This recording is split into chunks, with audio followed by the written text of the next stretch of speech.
એ પ્રાયશ્ચિત કર્યા વગર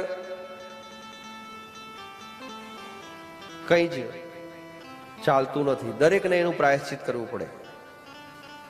તમે ઋષિકેશ ગયા ને, ત્યાં લક્ષ્મણજી જે તપ કર્યું એ જોયું તમે બધાએ? લક્ષ્મણજીનું મંદિર ને બધું જોયું ઋષિકેશમાં? રામ ઝૂલા લક્ષ્મણ ઝૂલા ગયા ને, તો ત્યાં લક્ષ્મણજીનું મંદિર છે. ત્યાં લક્ષ્મણજીએ તપ કર્યું. એ તો શેષનાગના અંશાવતાર હતા, તો એમને તપ કરવાની ક્યાં જરૂર હતી? પણ એમને ઇન્દ્ર મેઘનાદ, જે ઇન્દ્રજીત કહેવાતો, જે રાવણનો પુત્ર, એ હતો તા બ્રાહ્મણ. રાવણ તો બ્રાહ્મણ હતો ને, એટલે એમનો યુદ્ધની અંદર લક્ષ્મણજીએ એમનો વધ કરેલો.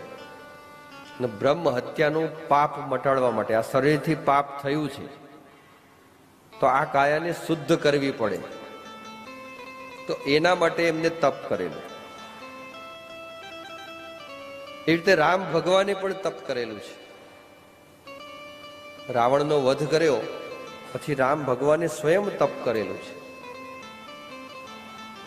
ઇન્દ્ર રાજા છે, એમને વૈશ્વદેવનો વધ કર્યો પછી એમને પણ તપ કરેલું છે. જે આપણે ગુજરાતમાં ગાંધીનગર અને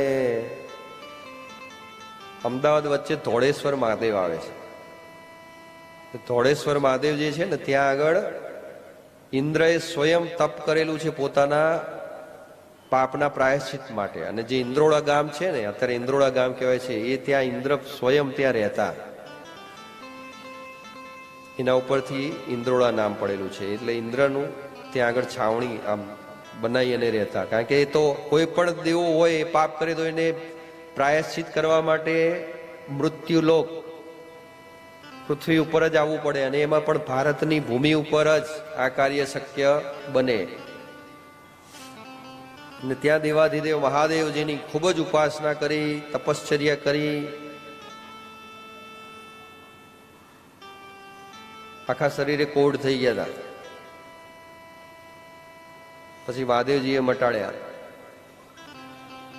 અને એ પણ અંશાત્મક સ્વરૂપે કે હજુ તો બીજું તારે પ્રાયશ્ચિત કરવું પડશે. પછી બીજી વાર જે છે ને, એ પૂર્ણ રીતે સ્વસ્થ થવા માટે કૈલાસ માનસરોવર છે, એની અંદર કમળ જે હોય, કમળની ભૂંગળીમાં બેસીને કોઈ જોઈ ના જાય એવી રીતે સૂક્ષ્મ સ્વરૂપ ધરીને તપ કરેલું. અને એ વખતે પછી માં ભગવતી પ્રસન્ન થયા અને એમને પૂર્ણ રીતે જે છે ઇન્દ્રને પાપમાંથી મુક્ત કરે. દેવી ભાગવતમાં પણ પ્રસંગ આવે છે.